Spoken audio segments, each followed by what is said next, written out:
네, 반갑습니다. 사실 2018년이 지금 거의 다 저물었죠. 그리고 2019년이 돼가고 있습니다. 여러분 뭐 한 해 잘 보내셨나요? 바바반가에 대해서 얘기해 보려고 해요. 사실 2019년의 초가 혹은 2018년 말이 되면 어떤 한 해의 말이 되면 꼭 나오는 말이 예언이라는 말이 좀 많이 돌아요. SNS나 아닌가요? 제가 오늘 SNS에서 봤거든요. 자, 그럼 예언하면 떠오르는 대가가 누구냐라고 대부가 누구냐 하면 바로 바바반가 노스트라다무스라고 합니다. 사실 이 사람에 대해서 많은 사람들이 모르기도 하지만 누구나 한 번쯤 예언가로 들어봤을 법한 이름이에요. 이 할머니 같은 경우에는 1911년생이고 지금 돌아가셨습니다. 돌아가신 상태예요. 근데 이분이 어떻게 해서 이렇게 예언을 잘 하냐라고 하면요. 어렸을 때 토네이도가 휩쓸린 적이 있는데 그 토네이도에 휩쓸린 적이 있대요. 용케 살아남았죠. 하지만 시각을 잃고 시각을 잃음과 동시에 예언 능력을 가졌다고 합니다. 떠올릴 수 있대요. 미래의 일을.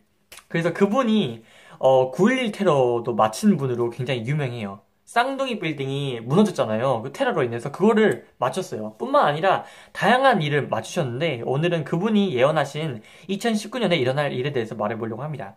네, 첫 번째는 아시아에 대지진이 일어날 거래요. 그래서 일부 지역이 쓰나미로 휩쓸릴 거다. 굉장히 안 좋은 예언이죠. 두 번째는 유럽에 경제 붕괴가 일어날 것이다. 이거는 더 큰 심각한 일이잖아요. 경제 붕괴. 이 경제 붕괴는 아무래도 세계화 시대다 보니까 유럽 경제가 붕괴된다는 건 굉장히 글로벌적으로 경제의 위기라고 볼 수가 있죠. 두 번째 같은 경우에는 이제 러시아 대통령이 암살 시도를 당할 것이다 라는 말이 있어요. 사실 이게 좀 일리가 있다기보다는 좀 위험한 게 실제로 러시아 대통령이 몇 번 암살 시도를 당했다고 합니다. 그리고 세 번째는 미국 대통령이 큰 병에 걸려서 청력을 잃게 될 거라는 굉장히 무서운 말을 했어요. 쉽게 말하면 지금 트럼프를 말하는 거죠. 트럼프 대통령 같은 경우에는 평소에 패스트푸드를 많이 즐겨 먹고 비만 이런 게 심해가지고 건강이 좀 안 좋다고 해요. 그래서 미국 역사상 가장 건강이 좀 안 좋은 대통령으로 현재 지금 뽑히고 있다고 하네요. 뿐만 아니라 또 뭐가 있더라? 러시아의 가장 엄청 큰 운석이 떨어질 거라고 예언을 했어요. 사실 이렇게 바바방가님이 많은 예언을 하셨지만 이게 다 맞진 않아요. 그리고 여기서 좀 알아볼 필요가 있는 게 사실 예언이라고 하면 왜 많이 화제가 되냐고 하면 굉장히 안 좋은 일이라든지 혹은 충격적인 일들이 예언으로 꼽히니까 이거에 대해서 사람들이 많이 주목을 하고 관심을 가지게 되고 뭐 바이럴, SNS 통해서 많이 전파가 되는데 이게 너무 걱정할 필요가 없는 게 물론 이게 신빙성이 있을 수도 있죠. 왜냐면 맞힌 게 있으니까. 하지만 예언한 게 보통 진짜 정확히 말하지 않아요. 찝어서 말하지 않아요. 굉장히 애매모호하게 어떻게 좀 우리가 많은 사람들이 다양한 해석의 여지를 두게끔 예언을 합니다.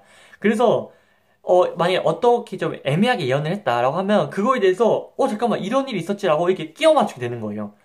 물론 좀 소름 끼치는 예언들도 찾아보면 있긴 합니다. 바오방가님의 괜히 유명해진 게 아니니까.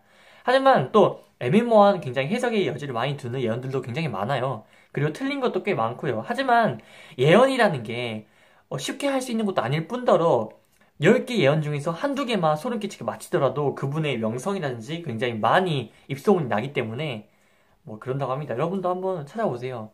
뭐 이 중에서 뭐 몇 개의 예언이 맞을지 모르겠는데 여러분이 생각하시는 예언을 댓글로 적어주세요.